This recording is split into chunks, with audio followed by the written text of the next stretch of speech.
Boa noite, gente. Vocês estão madrugando, hein? Faltando para 7, já tem 4 aí na área. Anacleta, Arinês, Vinícius, Ana Luísa. Tudo bem aí, galera? Tá me ouvindo bem aí, Anacleta?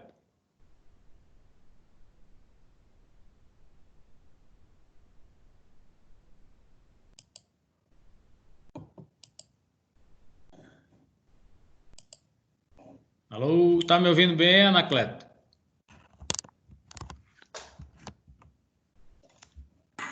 Oi, Sérgio, boa noite. Tá tudo tranquilo Oi, boa aqui. noite. Tranquilo aí, pessoal?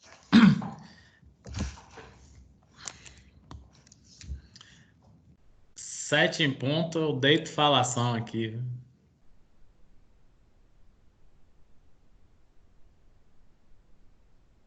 Véspera de feriado, a galera não pode viajar, assiste aula, né? Que programa.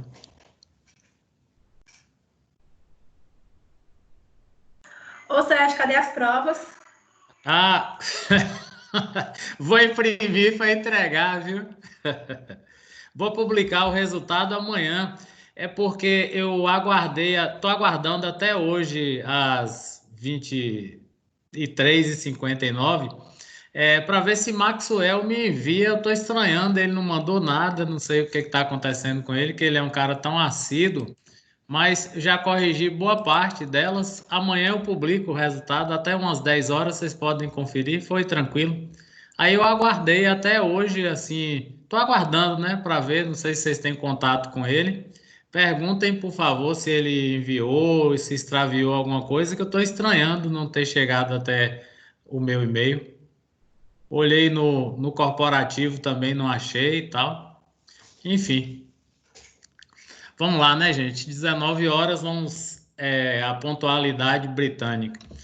Na aula, essa unidade nós vamos falar de unidade de conservação da natureza, chamada de SNUC, uma nova lei, né, publicada no Brasil no ano de 2000, para proteger as chamadas unidades de conservação. Então, como vocês sabem, nossa disciplina, cada unidade cada bimestre, né, vamos dizer assim, são 6 aulas. Hoje a gente começa o segundo bimestre, e aí provavelmente já na próxima semana eu já vou publicar aquela atividade de sala de aula, né, que o professor premia o aluno, que vocês já sabem como funciona. Então, o Carmelito me chamou a atenção na aula passada, que infelizmente nós tivemos só 3 aulas presenciais, e aí estava naquela montagem da disciplina, aquela coisa toda. E aí eu me esqueci de falar com vocês, mas vocês já devem ter observado lá no ambiente virtual que essa disciplina é o que a gente chama de disciplina nível 2. Essa discriminação não significa que ela é melhor que outra ou pior que a outra, não é nada disso. Nível 2 é aquela disciplina que, ao contrário das disciplinas de nível um, o aluno, em vez de fazer 1.500 pontos para passar, ele vai ter que fazer 2.500. E com relação a nota bruta, que antes vocês faziam para 14 mil, agora vocês fazem para 12 mil. Mas que ao fim e ao cabo dá quase no mesmo. Sobe um pouco o nível com referência à aplicação da prova, né, do professor em sala de aula, aquelas avaliações oficiais. As demais atividades são lá no ambiente virtual, não esquecer de fazer, porque no semestre passado alguns alunos fizeram exame por conta uma espécie de leniência, né? Deixou para fazer as atividades do AVA. No final, aí fica muito congestionado, às vezes o aluno esquece e ele acaba fazendo o exame, né? Que é a recuperação por conta de uma bobeira e um atraso. Bem, esse é um tópico. Para quem chegou depois, amanhã, por volta de 10 horas, a avaliação as notas estarão publicadas, foram boas, sem problema algum. E quem tiver contato com o Maxwell, por favor, veja com ele se ele não enviou a atividade, que até amanhã, 8 horas, ele pode mandar que eu corrijo e já publico de todo mundo amanhã, tá? Então, gente, esse Sistema Nacional de Unidade de Conservação, eu vou começar pelo final, que é a famosa situação problema, né? Então, a situação problema dessa unidade, ela trata de uma mineração chamada mineração paraense, que ela tem licença de operação, obviamente que dá a ideia que fica no Pará, né? Tem licença de operação, já recebeu a licença prévia, a licença de instalação e a licença de operação. Aí, num determinado momento, ela descobre ouro, né? Ouro. E aí ela vai demonstrar perante ao poder público que ela pretende explorar essa mina de ouro. Beleza, até aí tudo certo. Ela já tinha as licenças prévias de instalação e de operação. Só que aí vai surgir um problema, vai ser o objeto de nosso estudo hoje. Que problema é esse? As unidades de conservação, elas dependem, a instalação delas depende de autorização do poder público. Apenas duas não, que a gente vai ver aqui. E aí o governo resolve transformar essa área em um monumento natural, tá? Chamar de monumento natural, que é aquele monumento que você observa a beleza cênica, a fauna, a flora, enfim. E aí o desafio para o advogado que ele coloca lá, para nós advogados, é o seguinte: de que forma você vai responder ao poder público que você pretende realmente explorar aqui sem violar, né, sem degradar o meio ambiente, sem alterar nenhuma norma técnica. Aí a sua resposta vai ser com relação a um imposto chamado de compensação ambiental, que o advogado vai justificar, olha, nós nos comprometemos a fazer a compensação ambiental. O que é compensação ambiental? Na medida do desmatamento de determinada área ou degradação, você se compromete a, se for árvore, a plantar na mesma medida. Se for vegetação de talude, também fazer a proteção. Retirada de arenoso, fazer a mesma proteção. Então, isso é que a gente chama de compensação ambiental. É uma espécie de dívida que você tem perante o poder público que você deve sanar. Então, como eu falei, a situação problema dessa aula gira em torno disso aí. E a aula em si é falar das unidades de conservação. Vou colocar no final da aula uma jurisprudência, como nós fizemos a prova, e algumas considerações sobre o Código de Processo Civil que estão presentes lá na ementa. E aí vamos seguir, né? Véspera de feriado, vamos tocar o barco. Então aqui, gente, nós já falamos algumas vezes que a nossa política de meio ambiente ela é regulada desde a chamada Conferência de Estocolmo em 72, depois nós tivemos em 81 a 6938, que é a que institui a Política Nacional do Meio Ambiente, e isso vem se renovando, né, ao longo dos anos. Nós vamos ter o que a gente chama sempre de constitucionalização do direito ambiental. E aqui, logo de cara, eu repito algo que eu venho fazendo já com frequência, que é lembrar o aluno da constitucionalização do direito ambiental. Tá. Alguém falou? Oi? Alô? Da constitucionalização do direito ambiental. Tá logo de cara aí o artigo 225 da Constituição. Nunca esqueça dele, porque se cair em prova, concurso, você vai sempre lembrar que é ali que está, na hora de consultar o vade-mecum, é ali que está o leite referente ao meio ambiente, é o 225. E aí, logo depois, nós temos a lei definiu como unidade de conservação. Então, no artigo 2º, inciso 1º, está lá. É o espaço territorial e seus recursos ambientais, incluindo águas jurisdicionais, que é até a parte do mar, né? Legalmente instituído pelo poder público com o objetivo de conservar, ter o limite definido, um regime especial de administração e que se aplica garantia adequada de proteção. Isso é a definição legal. Você vai gravar isso? Não, não precisa. Você vai sempre lembrar que está no artigo 2º da lei instituída em 2000, como está aqui, tá? Então, a primeira coisa aqui que nós vamos observar, isso é que é interessante o aluno saber. Ó, para existir uma unidade de conservação, ó, é necessário verificar a existência de relevância natural, o caráter oficial. Aqui já chama ao poder público, tá? A regência, o cuidado com o meio ambiente. Lembra sempre do princípio da intervenção do poder público, ó, tá aqui, ó. A delimitação territorial, você vai entender isso aqui.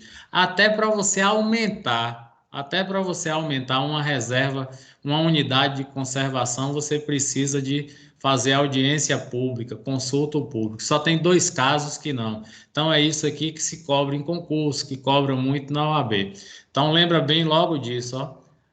Relevância natural, caráter oficial, aqui é o princípio da intervenção do poder público, a delimitação do território, o objetivo é sempre de conservar, conservacionista, tá? E um regime especial de proteção e administração. O que significa isso? Tem reserva que você só pode entrar com objetivos de educação, tá? Por exemplo, estação ecológica, reserva biológica, nós vamos ver aqui. Você só pode ter o uso indireto desse bem, tá? Desse bem ambiental. Porque é tão delicado, é tão importante do ponto de vista legal, que você não pode fazer o piseiro lá que a galera fala, né? A exploração turística não é permitida, então presta bem atenção nisso. Aqui você já tem um primeiro princípio aqui, ó, na definição de unidade de conservação, que é o princípio da intervenção do poder público, tá? Sigamos. Olha aí.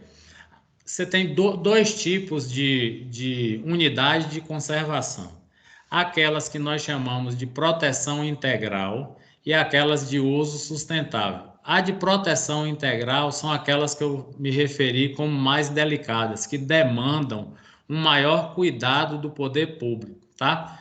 Então, que as unidades que pertencem, que demandam a proteção integral, o objetivo é preservar a natureza e sendo admitido apenas o uso indireto desses recursos. Que uso indireto é esse? São as visitas educativas, as fotos para exposição no exterior, provando que o país cuida bem do meio ambiente, tudo aquilo. São bem delicadas essas questões aí quando se trata de área de proteção integral. São 5 áreas, né? São 5 tipos. Do uso sustentável são 7, perfazendo um total de 12.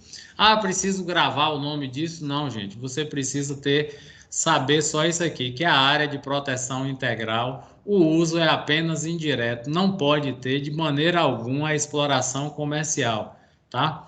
E aí você vem a área de uso sustentável, tá? O uso sustentável, como o nome sugere, você vai compatibilizar a conservação da natureza com a exploração, seja ela comercial, turística. Então, essas 2 terminologias aí trabalham com você durante toda essa unidade que trataremos de unidade de conservação. Aí, como eu falei lá no primeiro slide, com exceção do movimento natural e do refúgio de vida silvestre, que admite a existência de área de particulares, as demais são todas elas de competência de proteção integral do poder público. Lembra que eu falei com relação à situação problema? A mineração paraense, ela descobriu ouro e ela já tinha licença para implantação, licença prévia de implantação e de operação. Ela tinha as 3. Descobriu ouro. Só que aí o Estado instituiu um monumento natural. E qual foi a contrapartida que a mineração paraense teve que dar? A compensação ambiental, que é uma espécie de pagamento por tudo aquilo que ela vai extrair dentro do agora monumento natural. Observe que, se elas são as únicas áreas que permitem particulares, a mineração paraense estava agindo dentro da lei, tá? Dentro da lei. Mas houve um fato superveniente. O que que aconteceu?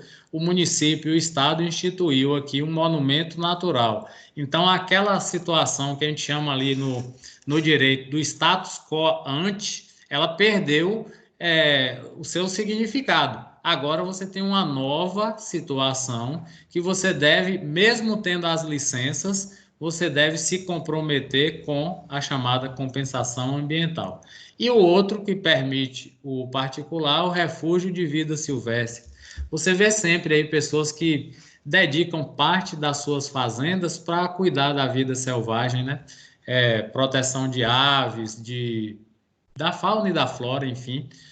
Só essas duas são permitidas. As demais, todas elas são de domínio público, tá? Então, ó, nas unidades de uso sustentável, floresta nacional e reserva de fauna, que a gente chama de REFAL, deve ser de posse e domínio público. Portanto, se tiver em poder de um particular, necessário se faz a desapropriação.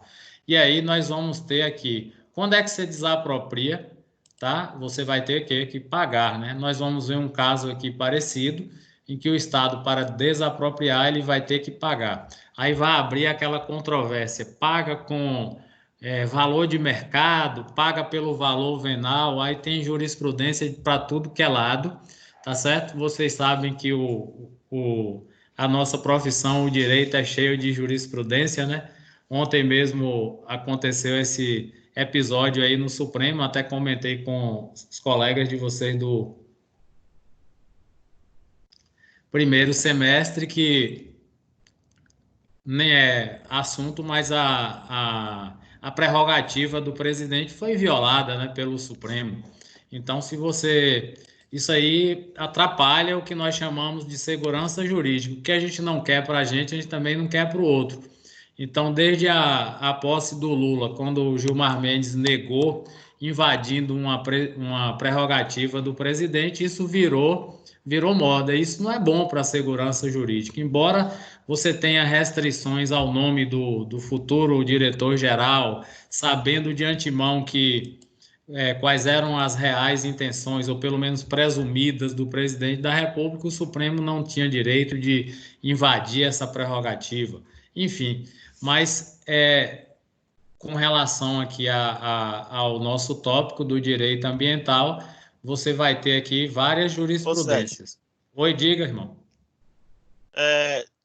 No que tange a questão aí da compensação aí ambiental, da degradação do meio ambiente aí pela empresa aí citada aí na situação problema, o cálculo do valor, como é que é feito esse cálculo? Beleza, boa pergunta. Tem até isso lá no seu livro. Boa pergunta. Tem algum tipo de instituto responsável por fiscalizar esse cálculo, assim, tipo o Chico Mendes ou outro tipo de instituto? É ele que faz, é o ICMBio, né, que o nome técnico é ICMBio e que a gente chama que é o Instituto Chico Mendes. Você tem aí, isso até bateu no Supremo, pode ser 0,5%, né, menos de 1, do valor do empreendimento, tá? Digamos que é um empreendimento bilionário, 0,5%. Isso pode ser o teto ou pode ser o piso, a depender da situação, da degradação, do tipo de empreendimento que se faz. Mas, em regra, é 0,5% e o órgão responsável por arbitrar isso aí é o ICMBio ou Instituto Chico Mendes. Tá certo? Tranquilo? Vamos lá. Beleza. Então, você não falou nada da posição do Supremo, eu estranhei você não se manifestar. Mas não, a gente já sabe, ali, suas aulas de constitucional foram bem absorvidas, conforme o senhor falou, né? Houve aí uma violação bruta aí do Careca, né? Do amigo íntimo de Temer, né? Então, assim, violou a prerrogativa que não diz direito aí ao STF, assim como você fez a citação de Gilmar Mendes aí, conforme aconteceu com Lula. Então, é o que eu venho sempre falando, né? O STF ultimamente está com a mania de querer legislar. Exatamente. Isso é ruim, né, para segurança jurídica. São 3 casos aí da administração pública federal, foi a posse do Lula, depois a Cristiane Brasil no Ministério do Trabalho, no governo Temer, e agora. Aí, se vocês pegarem aí o artigo 84 da Constituição, você vai ver lá que é uma prerrogativa do presidente. Você pode ter restrições à forma como foi conduzida a nomeação do Alexandre Ramagem, mas é um direito do cara nomear, assim como era o direito da Dilma, do Temer, enfim. Isso é ruim para a segurança jurídica, é ruim. Tomara que isso passe algum dia. Cada um comece a respeitar o princípio de Montesquieu, né, que é os poderes são harmônicos e independentes, cada um no seu quadrado, diria o sambista. Enfim, vamos seguir o nosso barco aqui. Então, ficou claro aí que tem 0,5% da área do valor do empreendimento, né? Então, olha lá, ó. A sua pergunta já vem aqui, já tem até a jurisprudência, ó. Caso o poder público institua unidade de conservação em que não são admitidas áreas particulares, sem contudo realizar desapropriação, estará ele em desacordo com a norma? Quais providências os proprietários de terras poderão tomar nessas condições? Aí vem a resposta à sua pergunta, né? Compete ao Chico Mendes determinar, e aqui você tem uma jurisprudência do TRF1, né? A Bahia fica no TRF1, a AG aqui é agravo, viu, gente? Agravo, 2008, tá? Desapropriação deverá efetivar-se mediante acordo ou intentar-se judicialmente dentro de 5 anos, contado da data de expedição do respectivo decreto e findos os quais este caducará. Aqui você tem 2 polêmicas nessa jurisprudência. Alguns doutrinadores, e tem até algumas decisões, falam que não caduca em 5, porque por ser o meio ambiente uma questão delicada, constitucionalizada, que pode até passar de 5. Mas, em regra geral, 5. E a questão da desapropriação, que você tem aí o valor venal do imóvel, que é aquele que, se for imóvel urbano, você vai ter a questão do IPTU. Se for imóvel rural, o INCRA. Como é que você vai cobrar isso aí? Então, isso também tem jurisprudência. Mas aí o STJ, que lida com essas questões, é a competência, ele vai dizer, ó, tem direito à indenização não só o titular do domínio do bem expropriado, mas também o que tenha sobre ele direito real, limitado como direito de posse. Aí ele vai pegar um recurso extraordinário do STF, assim o possuidor titular de promessa de compra e venda relativa a imóvel desapropriado tem direito ao levantamento da indenização pelo desaparecimento de sua posse. Traduzindo aqui, ele vai ter direito a um valor aproximado a todas as benfeitorias que ele fez, tá certo? Porque já tem jurisprudência aí nesse sentido. Veja bem, aqui, como eu gosto sempre de falar, vocês já sabem que a gente falou na última aula lá. Quando é que cabe agravo numa decisão, pessoal? Isso aqui é matéria de processo civil. Cabe agravo em decisões interlocutórias de juízes singulares, tá certo? Então, o que é uma decisão interlocutória? Aquela decisão que não põe fim ao mérito da lide, tá? Então, o juiz da causa X determinou que Sérgio produza provas dentro de 5 dias. Então, essa decisão, esse despacho do magistrado, cabe agravo. Porque eu posso dizer o seguinte, ó, eu vou agravar a decisão do magistrado, porque eu já apresentei essas provas, não cabe eu reapresentá-las. As provas estão no processo. Digamos que num processo de desapropriação, o magistrado peça aí de novo as guias de recolhimento de algum imposto do INCRA. Eu falo, não, eu já apresentei isso lá atrás, está aqui o protocolo que eu já fiz, então isso é que é o agravo. você discutir no âmbito de uma decisão interlocutória do magistrado que não põe fim ao mérito, e aí você vai agravar essa decisão dele, tá? Você vai agravar. O agravo serve para ele mudar o posicionamento dele, ou ele acata ou não, tá? Então, aqui, com relação a isso aqui, seria uma das nossas matérias agora de Constitucional 2, se ela não tivesse migrado lá para o regime aberto, que é o recurso extraordinário. Então, todo recurso que você bate às portas, tanto do STJ, que é o recurso especial, e o recurso extraordinário no STF, você tem que ter a chamada repercussão geral. Por exemplo, o meu problema, se ele não for afeto a vocês, eu não tenho direito de recorrer ao STF. Então, se por acaso eu tenho um problema de ordem particular, uma discussão de herança, e isso não é um problema comum a todo mundo que tem o mesmo problema de herança, não carece, essa ação não tem legitimidade para bater as portas nem do STJ nem do STF, porque ela tem que ter a repercussão geral. Para tomarmos um exemplo que a gente citou durante o nosso primeiro semestre lá atrás, no último semestre que a gente cursou, nós falamos das células tronco e do feto anencefálico.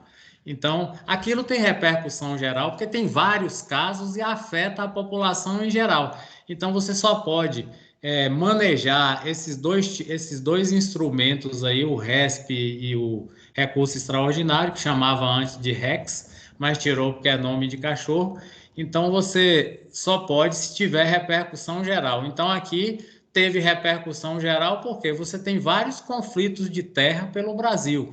Então, se o poder público vai expropriar ou desapropriar um bem, ele deve fazer a devida compensação financeira, tá? Então, quando o levantamento da indenização aqui, ó, pelo RESP 29066 e aqui no 70338. Se você for pegar lá a ementa desse RESP, desse recurso extraordinário, você vai ver a justificativa que eles deram, né, para tomar essa decisão, tá? Então, eu tenho a terra, o poder público resolve desapropriar porque ele quer ali instalar uma unidade de conservação, ele vai ter que me pagar, não pode chegar lá na mão grande. Então, a jurisprudência é farta nesse sentido, né? É farta, tanto no STF quanto no STJ, tá? Vamos lá. E aqui eu coloquei o artigo 105, que é o embasamento, né, jurídico dessa ação aqui, tá? Que compete. Vocês sabem que no 102 e no 105 da Constituição estão as competências dos tribunais. Então, aqui, ó, julgar em recurso especial as causas decididas em única ou última instância, tá, né? Aquilo que contraria tratado ou lei federal ou negar-lhes vigência. Então, tudo aqui está expresso nisso, né? Então, são leis federais, o Instituto Chico Mendes é a autarquia federal, né? Então, está afeto aos tribunais superiores na hora de se fazer o recurso, o RESP, né? Então, isso aqui é bem interessante, você vai estudar em constitucional bastante isso, ó. Recurso especial é o STJ, e o recurso extraordinário é o STF. Isso aqui é a mesma dicção, só que aqui, quando se trata do STF, você vai voltar para o 102. Em única ou última instância pelos tribunais regionais federais ou pelos tribunais dos estados, DF e território. O que é única ou última instância? Porque digamos que essa causa foi originária de um TRF. Pronto, então quem é que vai julgar o RESP? É o STJ, tá? E por que última instância? Porque se o magistrado de piso, o juiz de primeiro grau, ele já vem decidindo, bateu no TRF e a causa não foi resolvida, a parte resignada contestou o mérito, aí passa a ser a última instância de um TRF. E aí quem é que vai julgar? É o STJ. Então compete a ele, está aqui. A mesma dicção legal está lá no 102, quando se trata de causas afetas ao STF. Então, olha a linha C. Der a lei federal interpretação divergente da que lhe haja dado ou atribuído a outro tribunal. É aquela questão que nós falamos da uniformização de jurisprudência. Então, vamos supor que Anacleto tem uma terra no Pará e outra terra no Ceará. Aí o poder público desapropria a do Ceará e paga pelo valor do INCRA. Ele declarou lá essa propriedade R$ 50 mil. Todo mundo sabe que ela vale mais de 500. Aí chega lá na do Pará, a dele vale 500, mas o poder público pagou 1 milhão, porque é uma terra que tem um valor simbólico, algo nesse sentido. Então, o que ele vai fazer? Quando ele contestar essa atitude do Estado do Ceará, ele pode trazer uma jurisprudência, um julgado, né, lá do Pará, mostrando a semelhança com o caso, e ele vai pedir o quê? Uniformização de jurisprudência. Vai dizer o seguinte, ó, está havendo divergência na interpretação da lei. Então, ele vai provocar o STJ com um recurso especial. Vai gastar uma graninha com o advogado aí, mas vai conseguir elevar o valor da propriedade dele, o valor que ele vai receber para a instalação da famosa unidade de conservação. Tranquilo? Sigamos. Ó, aí a lei, né, que nós não tínhamos mencionado aqui é a pergunta de Cleves, né, a lei 9985 de 2000. É essa lei aí que institui as unidades de conservação. E vai dizer, ó, na hipótese da exigência de obrigação de compensação financeira aos empreendedores com iniciativa de significativo impacto ambiental, a chamada compensação ambiental. É o caso da mineração paraense, né? Então, ela descobriu o ouro, mas o Estado resolveu montar um monumento nacional.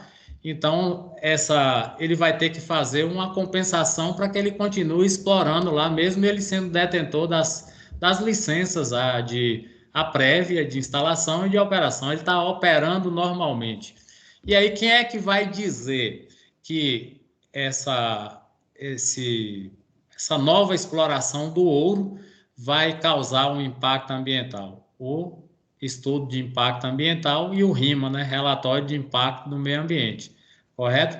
E aí nós vamos ver aqui aquilo que vocês puseram na prova lá, naquela questão, o princípio do poluidor, usuário, pagador. Algumas pessoas incorreram no erro, mas eu não tirei ponto, nada disso por conta disso aí. Porque assim, gente, ó, houve uma certa interpretação errada. O usuário pagador e mesmo o princípio do poluidor, ele só polui e é usuário pagador porque ele está legal. Nem sempre há ilegalidade nessa ação. Teve alguns alunos que colocaram que a ação era ilegal, nem sempre. Vamos supor que essa mineração paraense, ela discorde de fazer a compensação ambiental. Ela responde, mas não cumpre, faz a famosa lei para inglês ver. Então, aí sim, ela está incorrendo num erro. A situação dela torna-se ilícita, tá? Mas se por acaso ele der uma de João sem braço, vamos usar essa expressão, ela tem uma determinada área para ela implantar a nova unidade de exploração aurífera e ela aumenta. Ela pode ir até 10 metros ou 20 metros do local que ela já explora e ela avança 40. Aí sim que ela está ilegal, ela está ilegal. Mas observe que o princípio do poluidor e do usuário pagador não significa que ela está sempre ilegal, não. O poder público ele pode arbitrar uma sanção administrativa em decorrência de alguma falha do poluidor, do empreendedor. Mas não significa que o empreendimento dele todo está ilegal por conta de aplicação desse princípio. Lembra bem disso. O princípio, às vezes, ele pode ser aplicado em alguém que tem todas as licenças. Aí, se houver, como naquele exemplo que a gente deu na aula de revisão, uma licença ilegal por parte do poder público, como naquele caso lá de Araruama, aí sim. Mas no caso o cara tem todas as licenças, ele aplica o princípio do usuário poluidor, melhor dizendo, se ele avançar em uma área que ele não tem direito.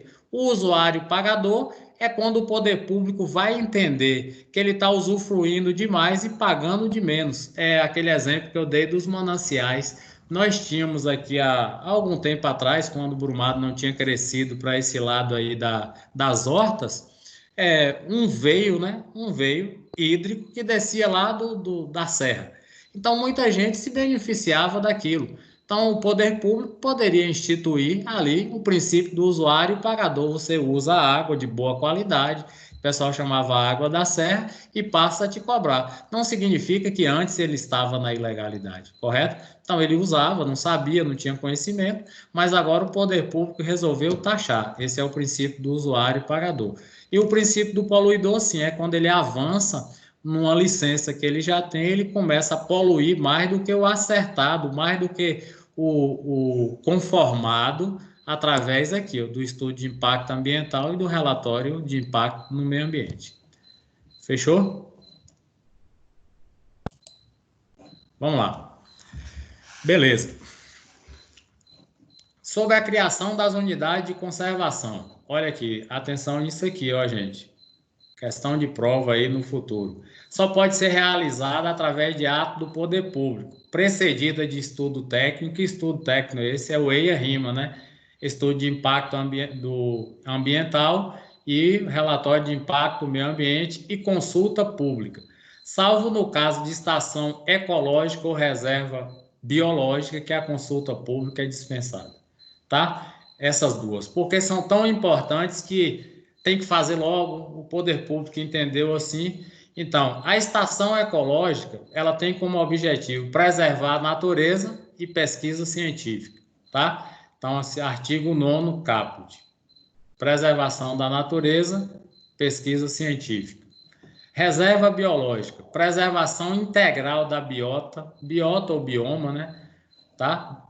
E demais atributos naturais existentes em seus limites. Então, essas duas aqui, ó, são tão importantes que prescindem, né? Não precisa de consulta pública, tá? Lembra bem disso. Não precisa de consulta pública. Isso aqui você precisa gravar, que pode cair em prova, pode cair em concurso, porque geralmente as exceções é que são cobradas. Então, estação ecológica, reserva biológica não precisa da intervenção do poder público.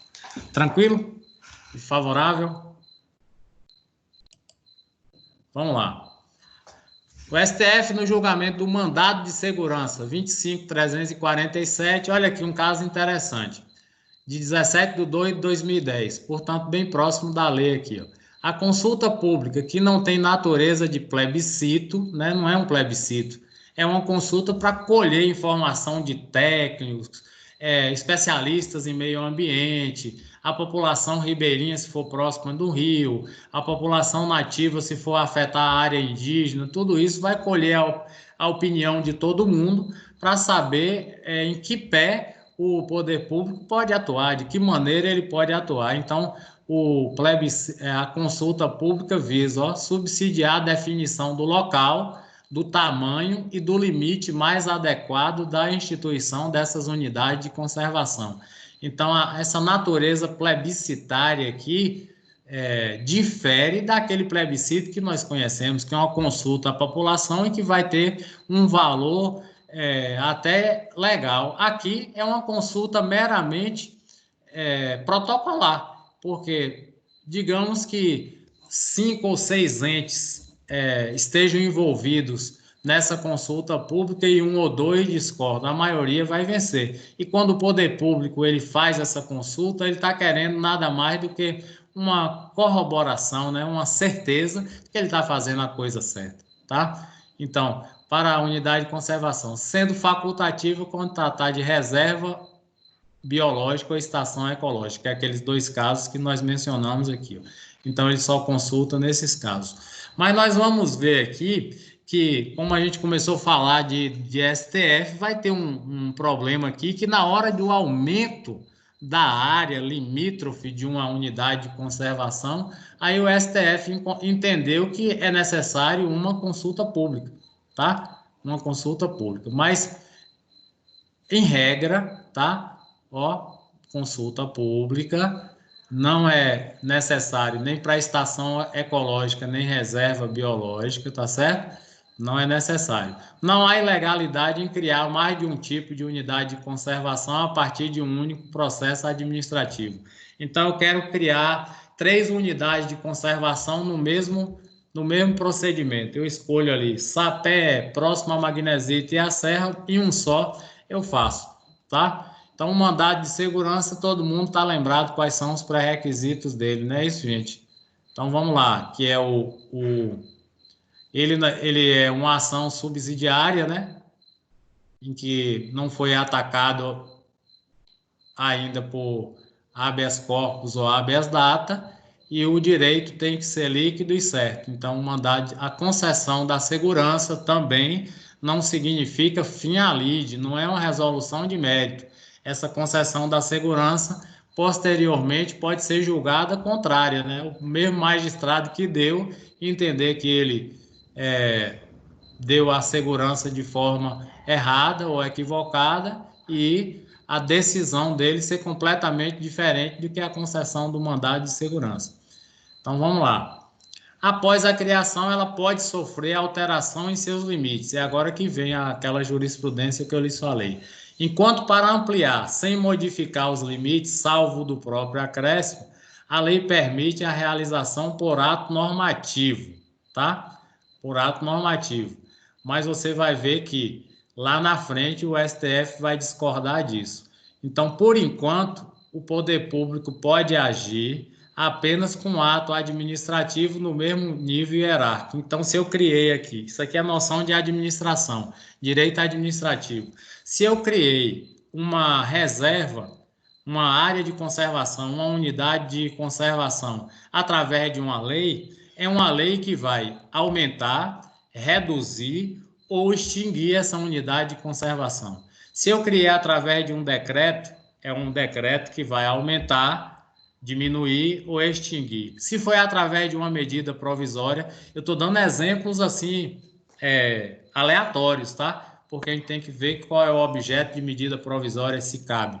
Mas é o mesmo nível hierárquico, tá certo? Então, isso em direito administrativo é importante. Vocês já sabem que o direito administrativo, o princípio basilar dele, que você só deve fazer tudo aquilo que está na lei. Não é verdade? Então, quando a gente for estudar direito administrativo, vocês forem estudar, você vai entender. Ao particular, tudo que a lei não veda, ele pode fazer. Ao administrador público, é o inverso. Ele só pode fazer tudo que a lei permite. Então, você pode sair de short, de banho na rua à noite? Pode. A lei não veda. Vai ser um frio danado, vai ser meio constrangedor, mas nada impede que você o faça. Mas ao poder público, ele só pode fazer tudo aquilo que está na lei. Então, você não pode chegar ali na prefeitura ali com um pacote de nota de 10 mil e falar com João Nolasco, toma aqui e incorpore esse dinheiro ao tesouro. Não tem previsão legal para ele fazer isso. Da mesma forma, você não pode fazer com o secretário de Fazenda, ou chegar no Colégio Estadual de Brumado e falar assim, fulano, eu vou aqui doar 5 mil para você mexer no telhado. Você vai ter que fazer um procedimento. Tem previsão legal? Se não tiver, você não pode fazer isso, porque no poder público é diferente da iniciativa privada, que nós já vimos que impera a autonomia da vontade, tá certo? Desafetar, gente, é tirar do poder público e transferir para particulares. Também é o Instituto de Direito Civil que vocês vão aprender isso aqui, tá? Bem, resumindo esse parágrafo, ele trata de toda e qualquer acréscimo, ampliação, modificação, tem que ser por uma lei que esteja na topografia, o termo correto é esse, do ordenamento jurídico. Foi instituída por lei, é uma lei também que vai acabar, vai aumentar, vai reduzir, tá certo? Decreto do mesmo jeito. Pronto. Aqui, o mandado de segurança que eu expliquei para vocês, que a ampliação do limite territorial de unidade de conservação também necessita de consulta pública e estudo técnico que concerne ao acréscimo, conforme ratificado pela Suprema Corte. A regra geral, não é isso? É que basta um decreto do poder público. Mas aí começam as exceções. Eu quero aumentar, né? Ó, ampliação dos limites originais na medida do acréscimo mediante decreto do presidente da República. Inadmissibilidade. Por que é inadmissível? Foi um entendimento do Supremo aqui nesse mandado de segurança de 2004, né? O presidente aqui era Lula, né? Falta de estudo técnico e de consulta pública, tá certo? Então, ele condicionou a ampliação da estação ecológica, aquela mesma que foi criada sem consulta pública, olha aí a diferença, tá? Foi criada, tá certo? Não teve estudo técnico, não teve consulta pública, então é inadmissível que o presidente da República faça essa ampliação. Então, os requisitos prévios não foram satisfeitos. Nulidade do ato pronunciado, tá certo? Ofensa a direito líquido e certo. Por isso que a provocação foi via mandado de segurança, tá vendo? De quem é o direito líquido e certo? Nosso, né? Dos cidadãos. Então, se você vai ampliar uma área, certamente você vai afetar o direito de alguém, porque no momento da instituição dela, se você colocou os limites, agora você quer ampliar, certamente você está invadindo alguma área de particulares, ou alguma área que o Supremo entendeu aqui que não foi objeto de estudo técnico nem de consulta, tá? Concessão do mandado de segurança e inteligência do artigo 66, parágrafo 2º e 6º da Lei 9985 de 2000, que é a lei que instituiu as unidades de conservação, tá? Votos vencidos. Ampliação do limite de estação ecológica, sem alteração do limite original, exceto pelo acréscimo proposto, não pode ser feita sem a observância do requisito prévio de estudo técnico e consulta pública. Então, o que o aluno tem que ficar ligado aqui? Observe que isso pode ser uma boa pegadinha de prova ou pegadinha de concurso, né? Na estação ecológica, toda e qualquer mudança instituída por ato do poder público sem consulta pública prévia, pode, a qualquer momento, o mesmo poder público alterar, ampliar, mudar, dispor. Aí você vai estar certo. Certo ou errado? Você fala certo. Afinal, foi criado. Não, ó, a jurisprudência lhe diz que não. Por quê? Porque você vai ampliar um limite original. Você acertou isso aqui previamente. Aí nós vamos ter a questão da segurança jurídica, né? Como é que o poder público instituiu uma estação ecológica? Ele disse que ela era aquilo ali e agora ele vai querer mudar? Tem truta nisso aí, tem algo errado, tá certo? Então, por isso que o mandado de segurança protegeu um direito líquido e certo de quem? Dos particulares, de nós cidadãos. Aí você já sabe que o pré-requisito dele é esse, tá? Sigamos. Aí eu trouxe aqui uma ementa que nós vamos trabalhar aqui alguns conceitos, né, que é bem interessante, não gosto de ficar preso só naquele conteúdo puro e simples, que ele é bem pequeno. Então, o que aconteceu aqui nessa ementa? Ementa, pessoal, como já falado na última aula da unidade 2.3, é um resumo de uma decisão, tá? É um resumo. Você olhou ali, você já percebe o que foi atacado, quem foi que provocou o poder público. Então, veja bem, a ementa trata-se de meio ambiente, unidade de conservação de proteção integral.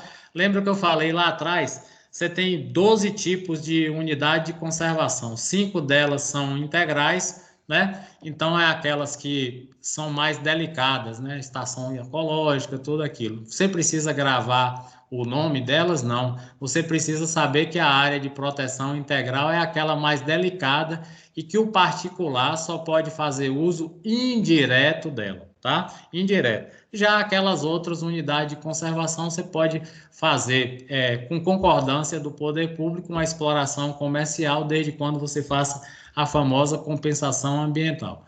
Então, o que aconteceu aqui? O cara ocupou e construiu ilegalmente num parque estadual de Jacupiranga. Turbação e esbulho de bem público, beleza? Aqui aparecem duas expressões lá do direito civil. Não sei se vocês já viram isso lá com o Jorge. Turbação, esbulho. O que é uma turbação de uma propriedade? Vou dar um exemplo bem prático. Suponhamos que Kélcio Paulon tem uma fazenda e aí eu chego com a minha SUV, todo dia eu paro na porta da cancela da propriedade dele, cerca de 9, 9h30 da manhã, sabendo eu que ele vai sair. Aí ele vem de lá buzinando, pá, pá, pá, eu finjo que não ouço, passa-se 15 minutos ele buzinando, ele desce do carro, e aí ele, pô, pai, todo dia você para ele, pô, pai, não vi, tal, tal. Isso vai se protraindo no tempo, várias situações. O que é que Kélcio Paulão pode fazer? Ele vai pedir ao juiz, né, uma proteção da propriedade dele, tá? Ele vai pedir uma proteção da propriedade. Isso aqui uma proteção da turbação. O que é que o juiz vai falar? Ó, Sérgio, tire seu carro de lá e tal, tal, sob pena de eu aplicar em você, aí vai surgir uma palavra aí, uma astreinte, né? Astreinte é uma multa diária se você não cumprir a minha ordem. Ou seja, a partir do dia tal e tal, caso Sérgio Luiz Brito coloque o carro tal, tal, tal, comprovado isso aí, ele vai ser sujeito a uma multa diária no valor de R$ 500. Isso chama-se astreinte, tá? Essa multa diária. O esbulho é quando o bem já passou para a mão do usurpador, do esbulhador. Essa mesma propriedade, Paulão viajou, eu ocupei essa propriedade, tá? E aí, quando o Paulão volta, eu tô lá de boa, explorando a propriedade. O que eu cometi aí foi um esbulho possessório. Qual é a ação que o magistrado vai me submeter para que Paulão retome a terra dele, a reintegração de posse? Todo mundo já ouviu falar isso aí. Sérgio, Diga, amigo. boa noite, tudo bem? Boa noite, diga, Dani. Deixa eu te falar. Só para eu entender, essa turbação só serve em caso de um carro estar parado na porta de um estabelecimento ou só na porta de fazenda? Eu não entendi essa parte. Não, a turbação, ela vou dar uma explicação lá mais na frente no último slide e vou lhe dar É uma desordem ou confusão, não, Sérgio? Como? É uma desordem ou confusão. Tá, isso. A gente vai falar disso aqui no último slide. Isso aqui são as chamadas ações possessórias lá no Código de Processo Civil. Então, o esbulho é quando realmente, respondendo a sua pergunta, numa propriedade, tem que ver se é a turbação da propriedade ou apenas abuso do direito de propriedade, tipo barulho, alguma coisa. Tem que ficar claro isso aqui. A gente vai ver aqui no último slide. Eu já ia perguntar sobre o direito de apropriação. Como? Eu já ia perguntar se tinha algo a ver com o direito de apropriação. Isso. Não, tem não. Veja bem. Não, né? Aí a turbação e o esbulho. O esbulho é quando o esbulhador ele já está de posse do bem. Aí o magistrado ele vai fazer a reintegração de posse. Beleza? Mas a gente vai ver aqui no último slide. Eu vou abrir aqui o Código de Processo Civil e a gente vai ler alguns artigos aqui. Tá? Então, dever poder de controle e fiscalização ambiental do Estado. Omissão, né, do poder público, da lei, desforço imediato. Essa expressão aqui significa o quê? Botar o cara para correr na base da força, tá? A ação da polícia manda lá, conforme artigo 1210 do Código Civil, parágrafo 1º. O desforço imediato, no âmbito do direito civil, parece com a legítima defesa.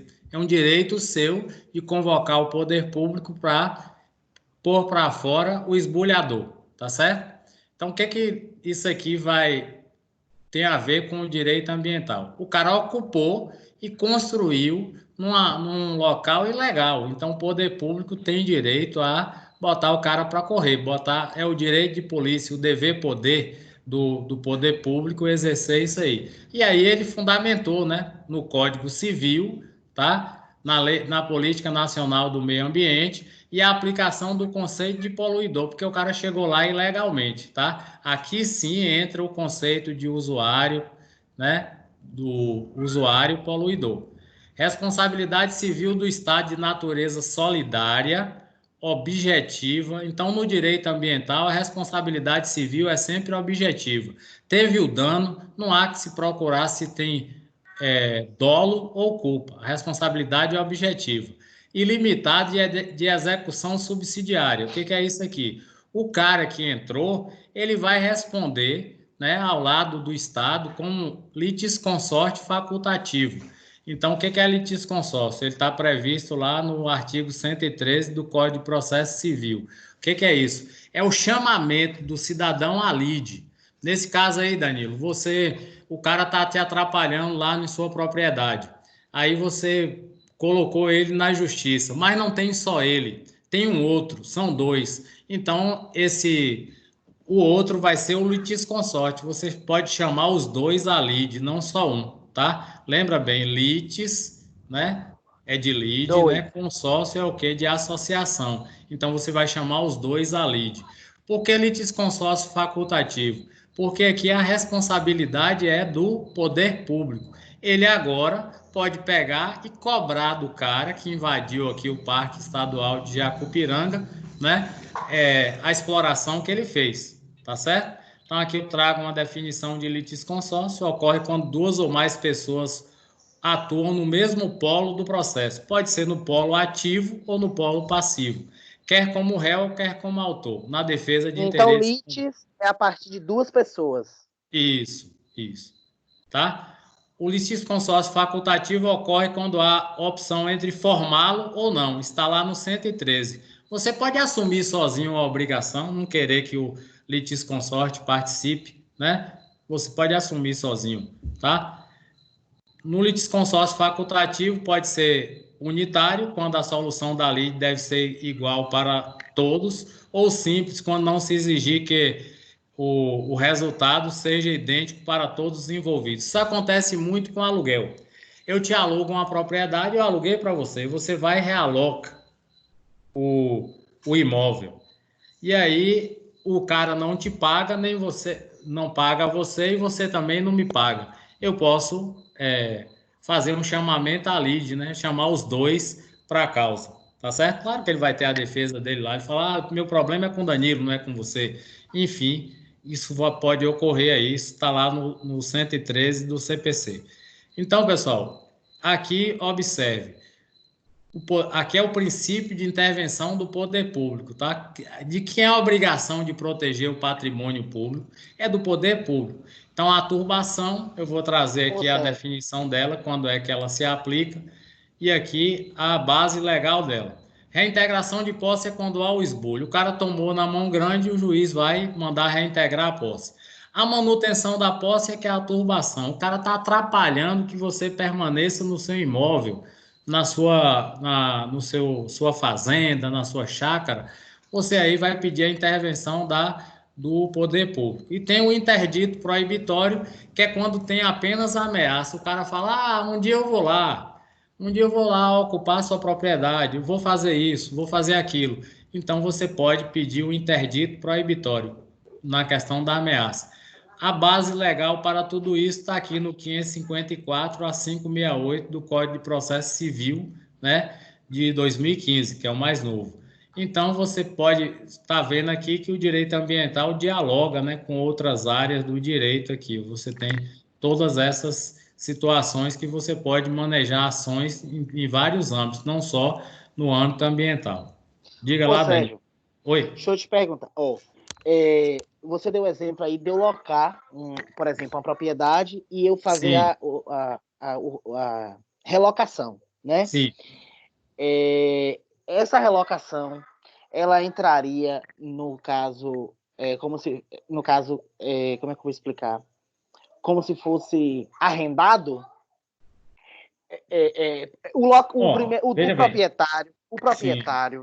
O proprietário, ele, por exemplo, eu loquei na sua mão e reloquei para outra pessoa. Certo. Pronto. É o que você falou. O meu, eu não recebi de Gerlando, por exemplo. Certo. Aí eu falo: Sérgio, eu não posso lhe pagar porque eu não recebi do meu cliente. Certo. Só que aí Gerlando está respaldado de um contrato feito entre eu e ele. Certo. E você teria um contrato comigo. Esse contrato de locação seria de arrendamento? Veja bem. E aí você pode entrar com litisconsórcio em cima de Gerlando? Eu posso. Agora eu vou lhe explicar como. Veja bem. quando você faz uma locação de imóvel, geralmente você vai colocar, até aqueles contratos de imóvel que já vêm impressos, ele vai dizer, ó, proibido a realocação, você não pode realocar ou relocar, e vem uma série de exigências, um caderno de encargos dizendo, se você alugou para moradia, você não pode transformar em comércio, né? Sob pena de nulidade contratual. Mas nesse caso aí, você pegou o imóvel e, ao arrepio da lei, eu que loquei para você, não sabia que você estava fazendo a relocação, e aí você não me pagou o aluguel. Eu vou botar na justiça, né, usar a expressão bem clara aqui, vou reclamar meus direitos à recepção dos aluguéis, e aí, sabendo que Gerlando está no imóvel, eu posso chamá-lo a chamamento à lide. Eu posso chamá-lo para responder. É claro que ele tem defesa. Qual é a defesa dele? Bem, aqui a gente vai ser remetido à questão lá de processo civil. Como é que é o processo civil? Lembra que eu falei para vocês, todo pedido, ele tem que ter 3 elementos. O pedido, a causa de pedir e a parte, correto? E para que esse pedido ele seja levado à presença do magistrado, seja levado ao juiz, o que vai acontecer? Você tem que ter 3 elementos, que agora com o Código de Processo Civil, um foi extinto. A gente usava uma expressãozinha chamada de PIO. PIO era possibilidade jurídica do pedido, 2, interesse de agir, e 3, legitimidade da parte. Gerlando, ele poderia, em defesa dele, ele dizer o seguinte, olha, eu não sou parte legítima nesse processo, tá? A gente tem a expressão em latim, legitimidade ad causam. Eu não sou parte legítima desse processo. O processo é entre Sérgio e Danilo. Mas, se o magistrado entendesse, não, você estava usufruindo do imóvel e você pode ser chamado a lide, correto? Então, você pode realmente ser chamado a lide e você vai arcar juntamente com Danilo, que afinal de contas você usufruiu do bem nesse período que ele estava alocado. Claro que tem que ver especificamente que tipo de contrato foi celebrado antes, mas no direito você sabe, tudo é permitido. Agora você tem que ter a base legal de como isso vai. Vai que Gerlando não se manifesta no processo e ele passa a ser um réu revel. Mesmo ele sendo um litisconsorte passivo, ele acaba sambando. Tipo ali a questão do avalista. Você não paga uma obrigação, não avisa seu avalista e de repente o nome dele está no Serasa, ele está protestado. Ele sabia que você não pagou, não.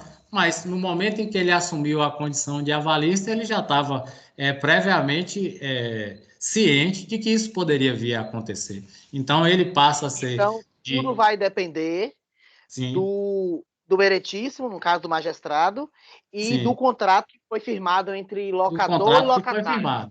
Sim. Né? O famoso cada caso é um caso, do que estava lá. Mas o litisconsórcio é isso aí, é o chamamento à lide, né? Chamamento à causa de terceiros. Observe aqui que eu coloquei aqui litisconsórcio facultativo. O Estado vai chamar o poluidor se ele quiser, ou então ele assume a bronca para ele só. Nesse caso aí, ou você chamaria Gerlando, ou você ficaria com a bronca para você só. Ou no momento em que eu processei você, eu não coloquei Gerlando. Enfim, isso são responsabilidades subsidiárias. Gerlando só entraria aí porque ele não fez o pagamento. Isso, exatamente. Mas mesmo que ele fizesse e você não repassasse, eu poderia chamá-lo. Claro que ele aí vai dizer, não, eu paguei a ele, mostrava o recibo, aí o magistrado ia entender, poxa, realmente, Danilo vai assumir aí a questão sozinho. Ele não, deixa de ser aí você já ia para um outro instituto, que é a litigância de má-fé. Você sabia que ele te pagou e deixou ele em curso num processo, tá? Tá certo? Aí você já era um litigante de má-fé. Enfim. Litigante de má-fé. Litigância de má-fé. Litigância de má-fé. Isso serve só para contrato de imóvel ou para qualquer tipo de contrato? Para qualquer tipo de contrato, entendeu? Entendi. Qualquer tipo de contrato.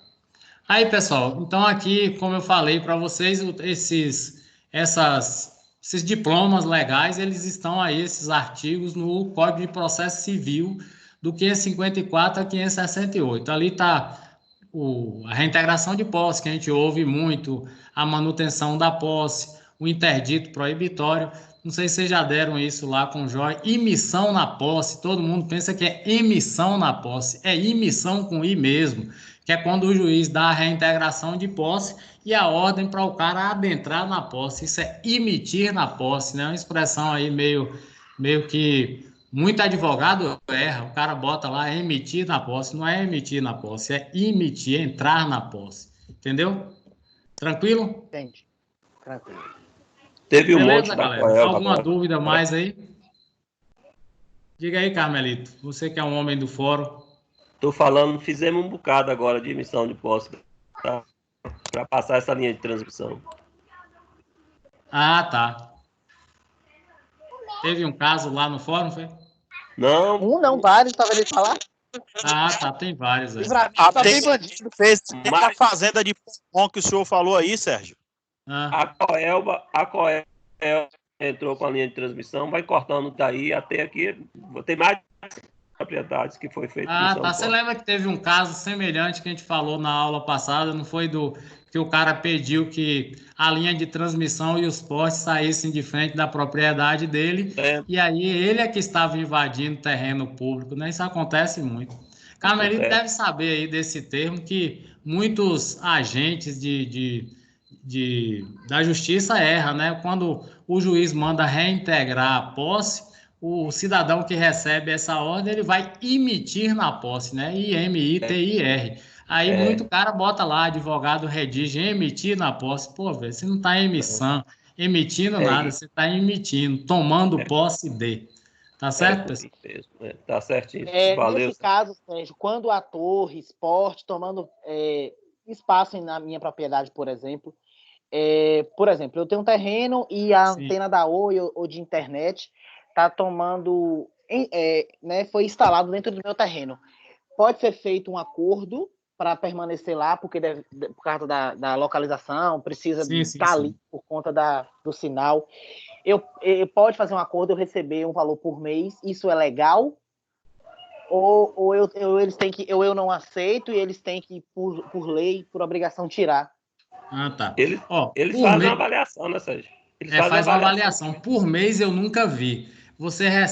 É mais comum você receber uma espécie de indenização. Exemplo, quando a MRM passou essa tubulação que traz água da adutora lá de Cristalândia para Brumado, onde passou cano, todos os donos de propriedade, embora beneficiários do serviço, porque tinha a que a gente chama de bico de água dentro da propriedade, quando não tinha legalmente, eles faziam ilegalmente. Então, todos eles receberam uma indenização. O mais comum é esse, porque as geradoras, elas não gostam de firmar esse tipo de contrato, porque pode ter lá na frente o dono da propriedade pedir revisão, então ele quer matar logo ali. O que eu conheço é a indenização pura e simples. Ele paga, faz um cálculo, às vezes ele lhe dá um certo benefício na tarifa se for de energia elétrica ou mesmo a exploração de água e esgoto, ele te dá um benefício, mas eu não conheço prestação mensal, eu conheço a indenização. Por mais que isso seja na minha propriedade, Sérgio? Por mais que isso seja na minha propriedade, é uma indenização e pronto. Não é nem anual. Porque, veja bem, aí é aquele princípio lá, o interesse público sobrepuja o interesse privado. Se só tiver ali os estudos, olha aí como é interessante que a gente estudou. Estudo de impacto ambiental, relatório de impacto do meio ambiente, diz, esse tubo só pode passar por aqui porque do lado de cá tem pedregulho, do lado de lá é área de arenoso, do lado de lá é areal, do lado de lá é mangue, só pode passar aqui. Então o poder público ele tem prevalência sobre o privado. Aqui em Brumado, esse exemplo que eu lhe dei, pouca gente sabe disso, no momento em que a Embasa, ela acertou previamente, tinha uma empresa de consultoria e ela vinha. Então, a Embasa acertou previamente com a maioria dos caras que recebiam. Rapaz, foi um UPA para que isso saísse, vocês não têm ideia. Quando teve um certo momento que o pessoal do Modera entrou na justiça porque ia derrubar 2 umbuzeiros numa determinada localidade. Os advogados, sabendo que a Embasa ia fazer esse acordo, encher a cabeça dos caras que onde a tubulação ia passar, não, ele vai lhe dar só tipo assim 2, 3 mil reais, isso vale 30, vai na justiça. Foi uma confusão para que isso saísse, porque sabe, né? Nossa classe onde vê sangue tá junto, mas demorou bastante para sair. Sempre acontece isso, né? Você vê aí um exemplo que não tem muito a ver com o que nós estamos tratando, mas o presídio está parado lá porque Não é aparece meu não, embargo Luiz. de tudo que é jeito, né? Eu tô aqui Sindicato só por causa da aula. protesta de um jeito, o popular protesta do outro, enfim, o direito é isso mesmo. Tranquilo? Entendi. Tranquilo. Certo, irmãos? Agora, que é desaforo, Mas é a lei, né? Não tem É jeito. igual o caso da calçada, né? A gente sabe que Exatamente. Exatamente. a gente sabe que faz parte da propriedade, que é a gente ali que colocou um porcelanato, um azulejo, ou o que for, cimentou, mas é público. É público. O público tem prevalência sobre o privado, né? Aí vai entrar vários conceitos, inclusive da própria Constituição, a função social da propriedade, porque a colocação desse poste, dessa linha de transmissão, ela vai favorecer a uma maior quantidade de pessoas do que o simples fato do direito de propriedade de Danilo, de Sérgio, de Clebson. É assim que funciona. Enfim. Beleza. Certo, pessoal? Valeu, Sérgio. Tenha um bom feriado, espero revê-los o mais breve possível. Você também. Eu não vejo a hora de voltar às aulas. Danilo tá com a peste hoje, viu? Moço, deve estar ligado. Voltou. Eu nunca prestei tanta atenção na aula de Sérgio essa vida toda. Tira da tomada, que o negócio tá feio. Tá feio. Valeu então, cara. Um abraço. Tchau. Outro, tchau. Boa noite. Boa noite. Sérgio, espera aí que o Paloma quer falar contigo. Eu acho que ele desligou. Oi, Sérgio?